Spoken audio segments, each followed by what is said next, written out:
Hello, everyone. Welcome to Proc-N-Roll, your guide to practical procurement, where we make procurement rock and roll. As always, we have Natasha, the pro CPO, formerly IBM, McKesson, Salesforce, and now the founder and CEO of Candid Procurement, enabling transformation results for some of the world's top procurement teams. We've got Conrad, the innovator, from Intel to CPO at Adobe, and now founder and CEO of one of the hottest procurement startups, Graphite.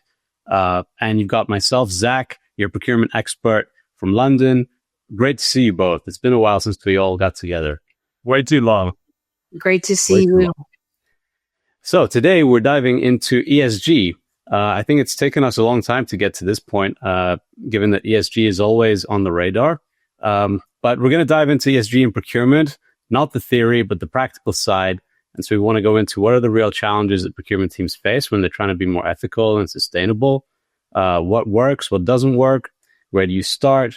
And we're going to focus a little bit more on the S part of the ESG, I think, but we'll try to cover as much as we can.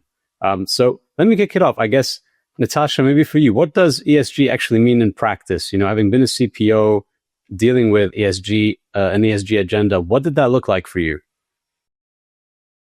So for me, ESG parallels with the word opportunity in everything what opportunity represents. And if I speak specifically about extending opportunities from business diversity and inclusion perspective to small businesses, to diversified businesses, what I've learned over the years that it is procurement that, let me take it back, that on push versus pull, right? So when small businesses trying to reach out a large enterprise, they almost have no chance to get anyone's attention because when a CPO receives on average 50 cold emails a day, and they do not have bandwidth or capacity to review it and give it a fair try. And they also don't have a heart to push it on their teams to review that. Then every day when I was in CPO chair, when I was deleting or archiving those 50 cold emails, I knew that I am archiving 2 or 3 gems that would be extremely beneficial for my organization. So, and I realized that this push of suppliers on the enterprise doesn't work. But when you call them gems, Natasha, why do you see them as gems? Do you think they deliver value more than what, your larger, more established kind of organization would deliver? Maybe not more, but differently, because during COVID, I worked for 2 companies, for Salesforce and for Nike. And I can tell you that small businesses adapted to the change environment much faster. They changed their product and service offering in a way more agile and nimble way. They had deeper connection to their customers and consumers because they have a smaller pool and they interacted with them better. So that's why I'm not saying that better always, but there's some element of it. So I became a procurement professional who believes into pull, into proactive outreach to diverse communities and small business communities to identify those gems. Yeah, but you're saying actually the pull is a way of really creating new business value. I think it's a really great point that these smaller enterprises will prioritize you because you've given them a chance. You've reached out. You've enabled them to cut through the noise, and basically they can be more agile, more responsive, more adaptive. So I think basically it's doing a good deed, but then also getting real business value from that, right? Conrad, is that how we see it as well? Yeah, I mean, you see a number of organizations that approach ESG, and we're talking a little bit about supplier diversity here differently. I remember my first conversation when I started this business with Gartner. They had a canned deck that basically said, oh, here's how you amp up your numbers. I mean, that was essentially it. I'm stripping down to it. Most people come and talk to us and they realize they've just got to get more supplier diversity spend. And so these are the strategies to how to go get more money in your kind of on your numbers and get a bigger percentage. That's understandable given some of the measurement, some of the government contracts and the expectations, et cetera. But Natasha's talking about something different, which is instead of like the letter of the metric or the letter of the law, getting to the spirit of the law, which is, can these people help us be more successful? And can we help them be more successful as well? Like, what's the whole point of why we're trying to do these things? And I think it stretches beyond supplier diversity in these other areas as well. Hey, I want to tell a really good carbon story, so I'm going to go buy, and we can argue about whether carbon credits are a good way to save the planet or not. But I'm going to go buy a bunch of carbon credits, and it looks good on paper. I'm going to tell everybody I'm neutral on carbon. But so to me, it's differentiating. Well, why are we doing this? Are we just doing it to tell a story, or are we doing it to make a difference? And then the strategies of what you might do are totally different. Like Natasha's recognizing real value to my organization. So I'm going to do something different than just, they're not going to amp up my numbers much anyway. Why do this? Well, there's another reason as well is there could be a corporate strategy for the business, right? In terms of ESG and sustainability. Have you found procurement to be on the agenda or one of the key stakeholders that the ESG business stakeholders like to get involved with? Or, are we always, trying to get our voice heard basically in this space? I think that if procurement puts ESG in the center of its offering to the enterprise, then procurement has much greater chance to get attention and get support and get interest in what it's pushing through, versus if it puts procurement priorities in the center of it. Because, the Conrad is bringing up there with point, are we trying to make a difference or are we trying to hit the number? And while number is very important, especially for public companies or for any companies that have government contracts, because it was a requirement at some point.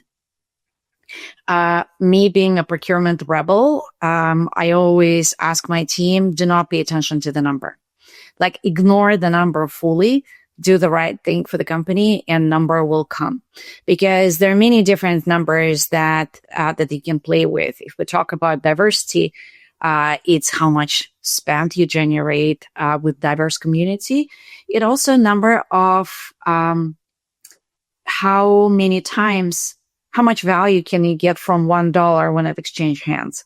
And there's a study that was done by, I think, University of Washington, that on average, every dollar that goes through smaller underrepresented communities, it generates like $1.47. So it's quite a significant multiplier. And when you realize that by doing good, you're doing well as an enterprise, but you're also making socioeconomic change that improves it's not just the life of one community. It actually changes economic balance of the entire society in a positive direction when you have way more independent businesses that can rise to occasion. Natasha, I want to make sure I understand that metric. You're saying that if you spend money with a small business, it has better economic impact than if you spend money with a big business. Is that? Yes, I think because this is not the environment where business gets just invested once. It actually goes through communal services like groceries, barbershops, schools, buses, and all of that, right? So whenever you spend money with smaller businesses, they don't sit on the money. They don't just invest money. They actually use money for multiple purposes. And every time you use it, you generate some benefit. Yeah, interesting. Yeah, there are strong examples of that. Like if you look at Germany, for example, and the big car companies like Volkswagen and their entire supply chain, and like they're so embedded in the actual community in Germany, employing hundreds of thousands of people, right? So business can't ignore sort of where its impact is and where its suppliers are and I think it does have a big impact on the community. So I think you make a really valid point, Natasha. It's a very interesting way to look at it, for sure. I want to talk a little bit about some of the broader things. We'll talk a bit about diversity, but what are some of the other ESG topics that you feel are pretty high on the agenda? For example, labor, welfare, labor practices, carbon, like you mentioned, Conrad, or, even things like signing a supplier code of conduct, like, is that something that should we have codes of conduct? So before we go there, Zach, sorry, when people listen to this episode, I hope that they don't just like fast forward, tune it out, and forget about it, which is so easy to do with this topic. I mean, I've been in procurement for 30 years, and I remember feeling very conflicted the first time supplier diversity came to our procurement team and told us how we needed to do things differently. Like, well, wait a minute. I have my manager saying, we need to do supply-based consolidation. We need to work with bigger suppliers. We need to get better pricing. We need to do all these things. And I've got this other person coming in saying you need to work with smaller suppliers. And so I just felt like seriously, it's almost, I don't know. I just don't know how to operate with it. So I'm just going to kind of set it aside. I think it's really important to recognize the power of the purse that we control inside of procurement. If fundamentally we don't step back and say, you know what, we're in a situation where we can make a difference to the environment, to society, how our company implements against our values, which is kind of the G side of this on the ESG. Like, we really are in an important position.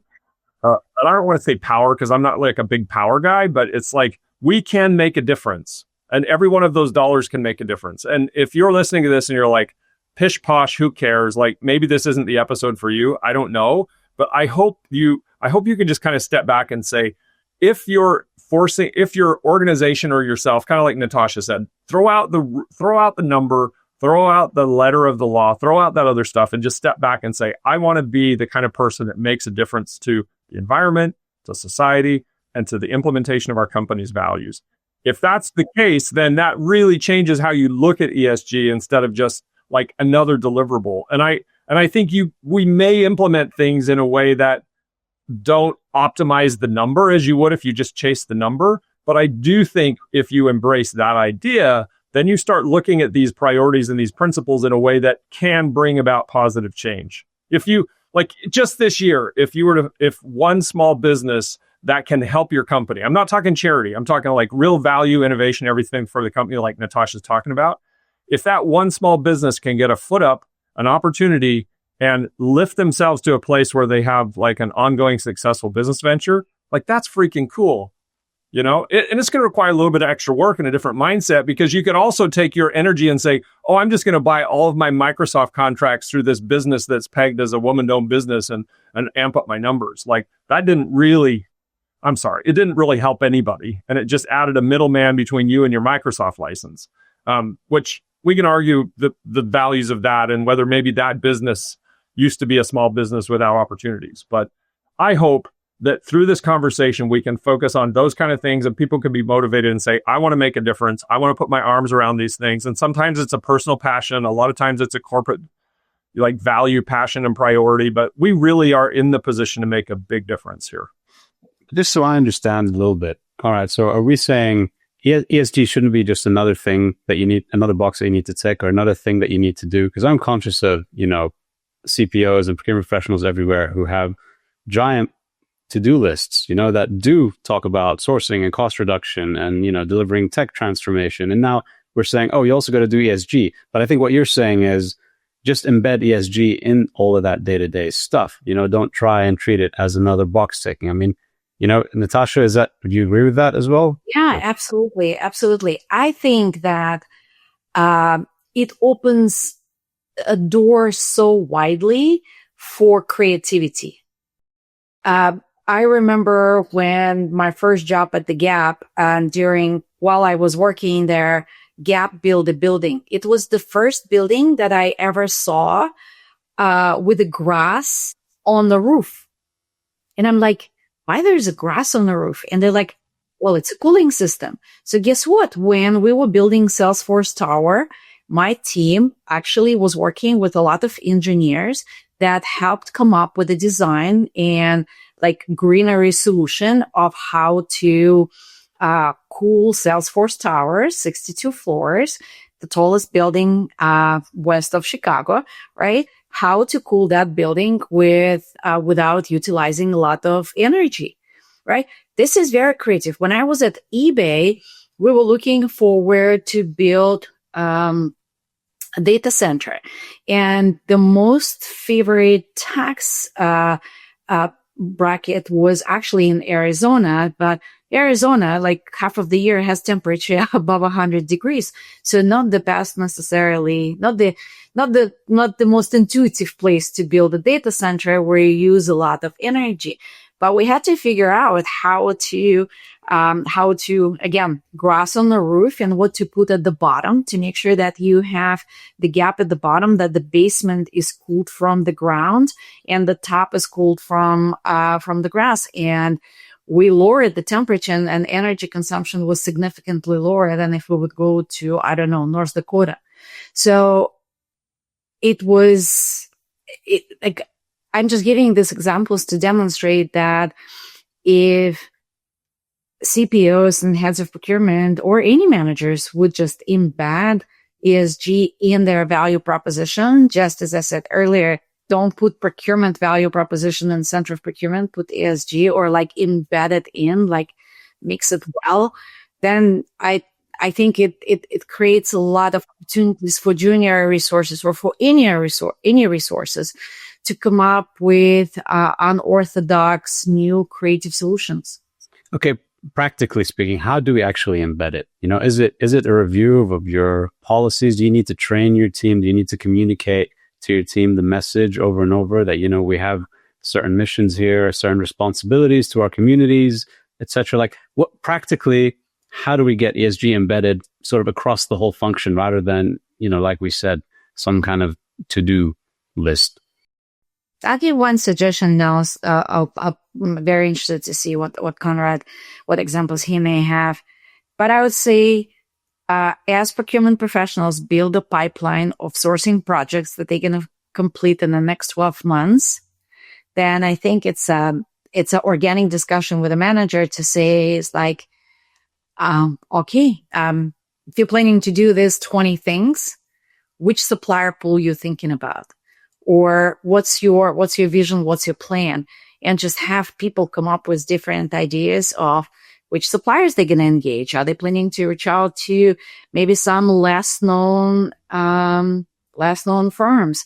Are they thinking about building it in different places or sourcing from different countries or whatever the plan can be? I think it's all conversational and that the responsibility is on the managers, but building proactive pipeline is a very necessary step to this proactive thinking about how you can bring it in. Conrad, do you have any tips? Well, what strikes me is just ESG is this giant thing, right? I'm not even sure half the people listening, like even myself, would have walked into this conversation and go, "Oh, I know exactly the definition of ESG," because it's just this giant bucket of stuff. So I think first off, it's understanding, because it could be 100 things that you could focus on. Like, what are the most important things for our business?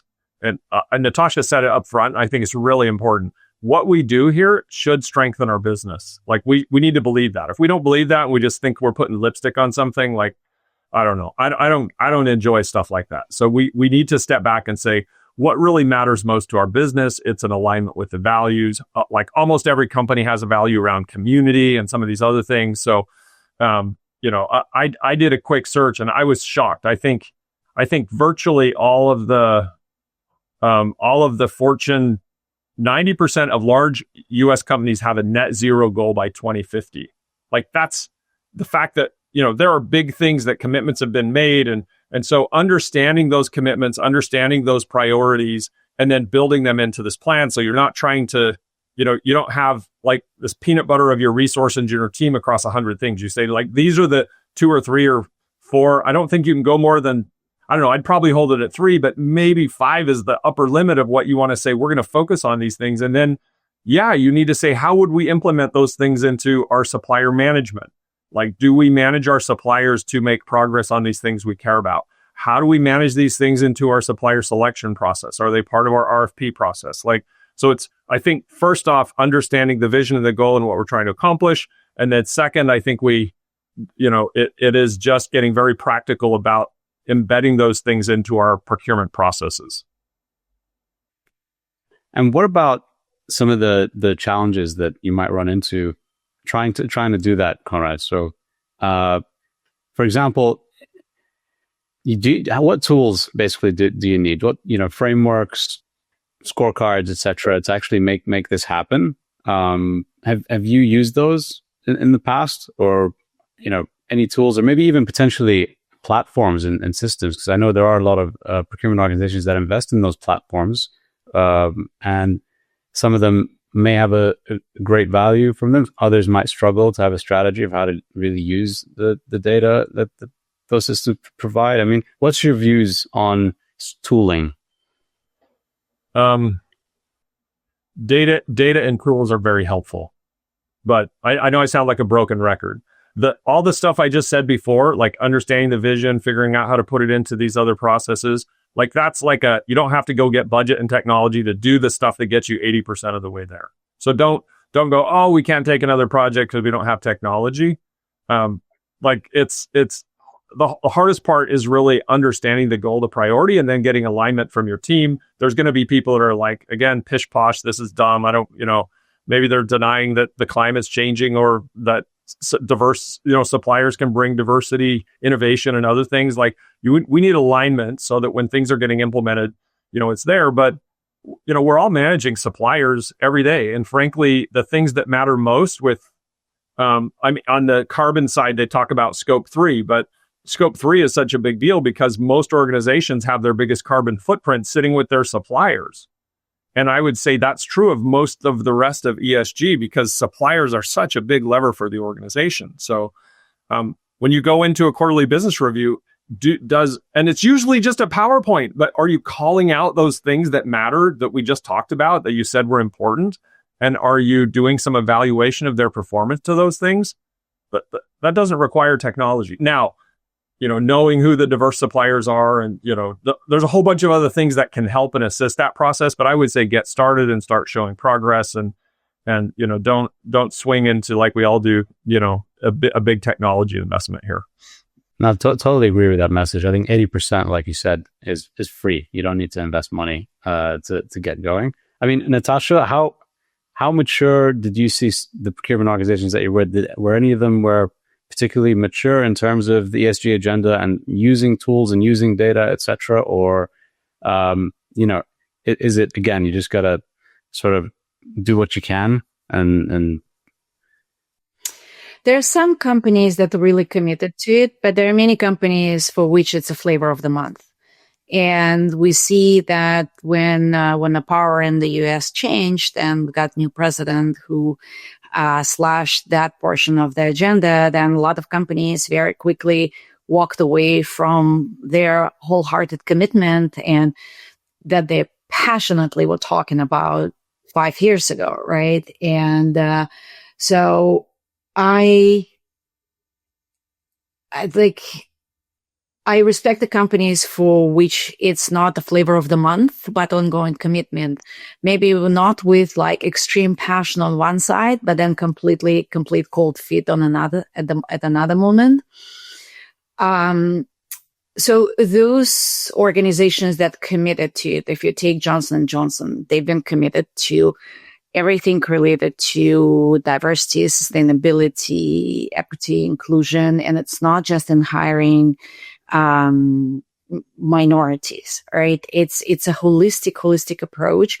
They stay connected. They stay true to it now under different CPOs and different leaders, right? And, but that's organizational commitment. I've been part of organizations where they moved from, we don't care to like, we really, really care. And then, we don't care again. Right. So that to me is kind of like, it feels like that's the ones that, sorry, Natasha, it feels like those are the companies that are just like following the story instead of really believing that they want to do change. That's probably the differentiator. So, and that's the difference. Like, is it the number, is it the post or and the check mark on your impact report, on your social responsibility report, or is it your true belief in a business? Because I want to expand on Conrad's point about suppliers that if you're in manufacturing environment, you're dealing with a lot of suppliers, go visit their sites and see what's on the top of their roofs. And maybe next time when you ask for price reduction, don't ask for price reduction. Just tell them that I want you to set aside this 10% that otherwise I would negotiate with you, and I want you to invest that in the solar panels. Ask suppliers about their dark water, right? Do they recycle water? Do they have that system? How do they cool their buildings? When you're working in CPG, whether it's your responsibility or not, take a look at the packaging. Take a look at how many, like, if you are selling, I don't know, individually wrapped cheeses that come in another pack of 10 individually wrapped cheeses, and they come in sack, and the sacks come to the stores in boxes. Can you connect with engineers and figure out, can we do it in a more ecologically effective way? I mean, many of us have tendency of complaining, those who live in the US and those who are like in the age of 50 plus, that by 2034, there will be no money left in social security system for us. Well, there's not much I can do about it. But what I can do, being a procurement professional, is to try to help the world in some other area and make a difference in the area that I have control over and can potentially make an impact. So I think that if we keep our eyes and ears open on what can be done, we will see gazillion of opportunities. But this is where I put responsibility on the highest leadership in the company, because individual managers can make they can make a dent, but probably cannot make a difference of significant magnitude without leadership commitment to stand behind these purposes. Yeah.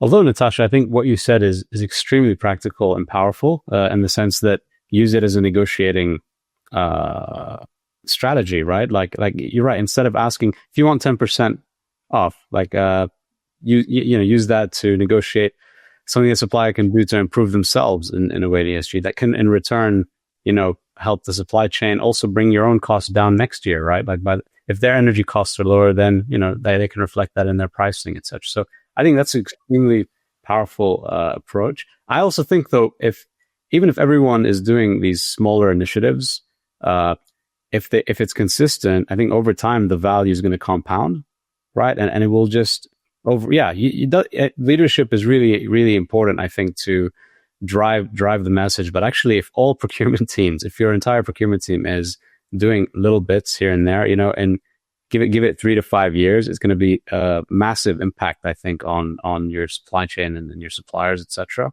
But on the issue of leadership, then, Natasha, how do we get our teams to start to do this kind of thing? You know, because it is little bits that you need awareness of, right? It's a little bit of creativity that you need to have. And it's very hard, it feels to me, to like track and monitor that. So how do you encourage the teams to do this? How do you actually track that you're actually doing well? Do you need to capture all of the initiatives that your team are doing? Do you need to celebrate the successes? I mean, what would your view be? And you as well, Conrad, I'm interested to see what your view is on this.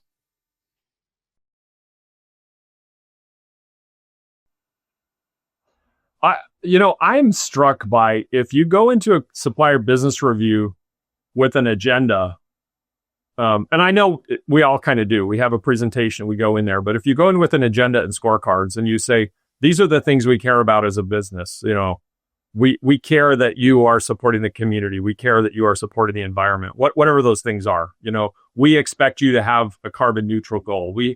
It is amazing. And I see this, I saw it as a procurement leader, but I feel it really natively now as a supplier. When the customer tells me what matters most to them, it moves my business. And so that salesperson is going to go back and they have to report to their sales leader, oh, you know what? We scored a 3 out of 5 or 3 out of 10 or a 5 out of 10 on this thing. Well, why did that happen?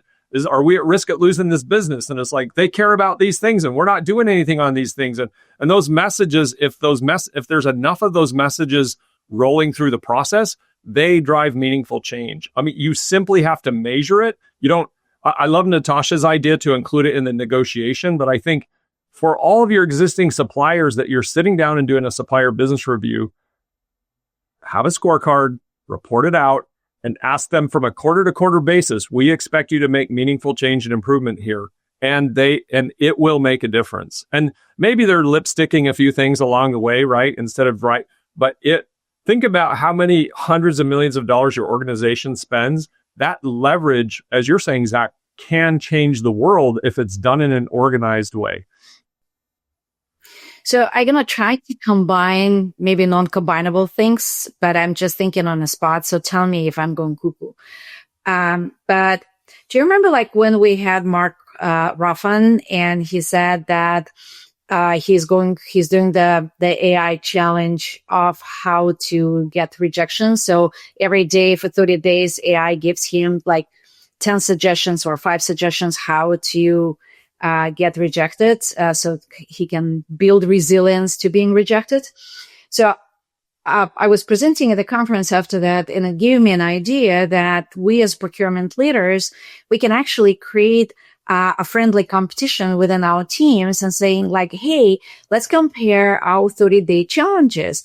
And kind of like, and everyone will share what 30-day challenge they have. Well, unless it's personal, someone can have weight loss 30-day challenge. So maybe people will not be comfortable sharing that. But those who want to participate, they can do that. And that would be a great team building exercise. Well, I think the same can be done in the area of sustainability and diversity, and just for people once a month for procurement teams to discuss, hey, did you come up with any clever idea or some innovative thing that you can do in your space related to ESG, or maybe not in your space, but in the space of your teammate or for the company overall. And maybe someone will say, this is a great idea. Let's push it through. All right. So I think that it's on leaders to kind of like to trigger these conversations. I really like that approach, Natasha. Like I got to say, I think that's an example of being proactive on the spot, right? And creative. So I think it absolutely works. You can set out the 3 to 5 top priorities that Conrad was talking about in terms of an ESG agenda. And then you can just say to your team, like, pick one of those and you go come up with whatever initiative you want to deliver in your category or in your part of the business. But making it like seem like a 30-day challenge, like just is a great way to do that, right? So in 30 days, come back, let me know like what you've done and let's see where we can go from there. I mean, maybe that's a way to get the team to feel involved, because then they can pick their own way of doing it. That allows them to be creative. You're basically giving them a license. You're saying, this is my priority, but how it gets done, that's really up to you, kind of thing. Or for the younger generation, they just need a little permission here, right? I mean, I'm not a denier of science and everything else, but I don't know. The new generation has a superpower here in terms of how they care about others and how they care about the planet. Like it's at a different level than my generation. Kind of grew up without as much sensitivity to this. So yeah, I think I love that. Like give them permission to go, drive meaningful change and do what they're most passionate about, and maybe lead that, maybe the 30 days turns into, hey, you're the, I don't know if I like this word, but you're the czar of this part of what we're doing, and you're going to help other people get passionate and get results on that particular area of the priorities that we have. I do want to underscore, though, as a leader, like enforcing these values into, I would say, 2 fundamental processes: the supplier management process with QBRs and scorecards, and the second one is the supplier selection process. And I love what that Natasha said around negotiation, like supplier selection, not just RFP, you're checking a box here, but it's included in the calculation of value. And like, don't miss the chance there, because I think those 2 processes need to incorporate the values that you select.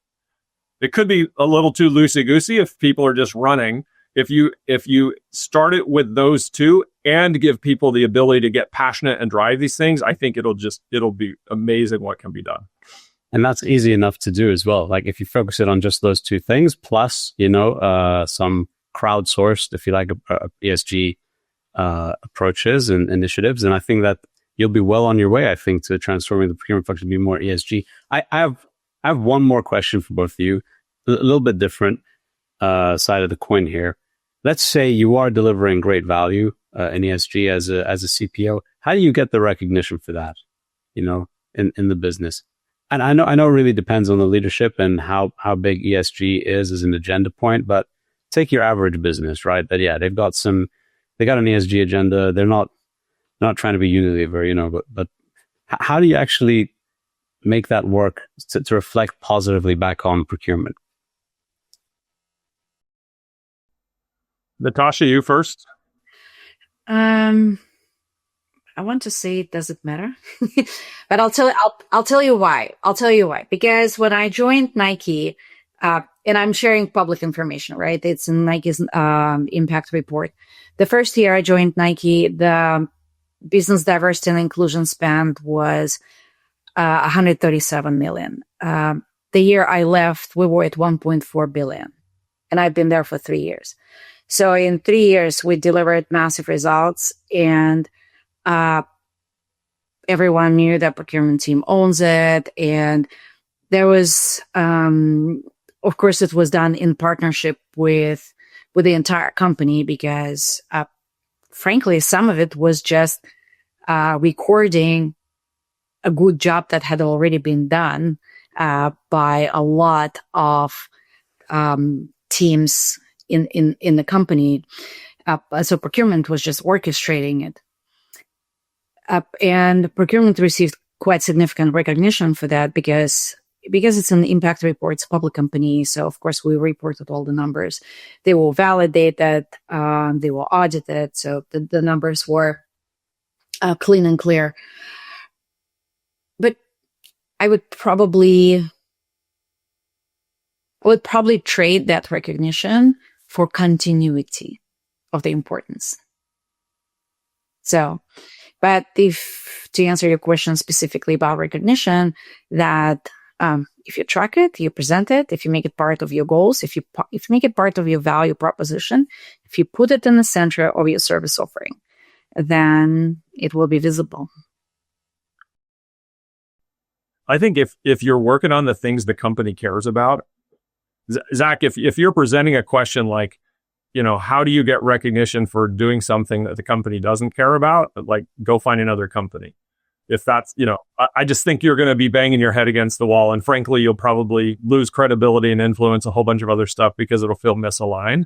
But but Conrad, equally, sorry to interrupt, but it's off the back of, doing the right thing, embedding ESG in your procurement function.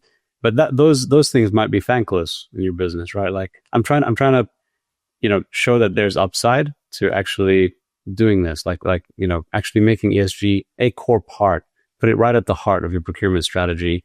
And so there's undoubtedly a huge amount of benefit to society, to the procurement function, to the business. I think it's only fair that then gets recognized at whatever level, right? Whether it's Zach, I'm not sure I describe what we're suggesting here as like, this is the center, this is what matters most, because we got to enable business success, get product out the door, get these things, like all of the other things that matter to the business, value, savings, and like it's in there with the rest of them, I would say, versus somebody thinking we're saying, hey, this is what matters most. But I don't know, maybe it goes back to what we were talking about a few months ago about stakeholder management. Like those stakeholders they should care about the things that the company cares about. So if there's this connection that I'm supporting IT that has that, and I can help them see, hey, this is how your suppliers are helping you achieve this energy reduction or, carbon, whatever it is, right? Like, I think just like we need to talk about it with our suppliers in a quarterly business review, we need to talk about it internally with our leadership team. If we're embracing the idea that I'm just going to tell management, oh, here's your savings, here's the things that I don't want to say superficial, but the one-dimensional thing that you think we are, and that's just what we keep pushing up, then that's how they're going to look at us. But if we kind of come back with this sort of balanced, rounded scorecard of value and ESG and enabling corporate success against these, like they're going to love that, right? That's my opinion. And in most large organizations, somebody's responsible for, all of a sudden I'm forgetting the name of the organization, like the social responsibility team. somebody's like, there's people that own these things. And as we integrate with them and they're integrated with the executive team, like we play as a community to deliver on these broader corporate initiatives. No, that completely makes sense, Conrad. I think you're absolutely on the money there. I agree with Conrad that if it's kind of like the role of individual matters, but when we serve other companies, we can go completely rogue. And if certain initiative is not company priority, maybe you can do something on a smaller scale if you really truly believe that it's the right thing to do and you're not doing it at anyone else's expense and you're not jeopardizing any other business priorities, then yes, maybe you can do that, but you probably will be able to do it on a smaller scale. But if you're passionate about something very, very in particular and for company is just not a priority, it's not part of the DNA, then yeah, like just as we procurement people don't like when our stakeholders go rogue on us, so we probably should follow the same rule. All right. That's a great, I think, way to probably end the podcast on that note. I think we covered a lot today. So we talked about ESG being an opportunity. We talked about the power of the purse. Power of the purse at 2 points, at the point at which you're selecting suppliers, but equally when you're getting together with your suppliers to make sure that you review those ESG goals and targets. Talked about making your team believe in the value of ESG, empowering them to go out and deliver some of those initiatives themselves and to collaborate and be creative in that process, giving them the license to go out and do some of that stuff as well. And about ESG not being just a deliverable. I think we covered a lot of great things. So thank you both. I think it's been a great primer, and I'm sure we're going to have more discussions on this in the future. But thank you to our listeners, and hope to see you again next episode.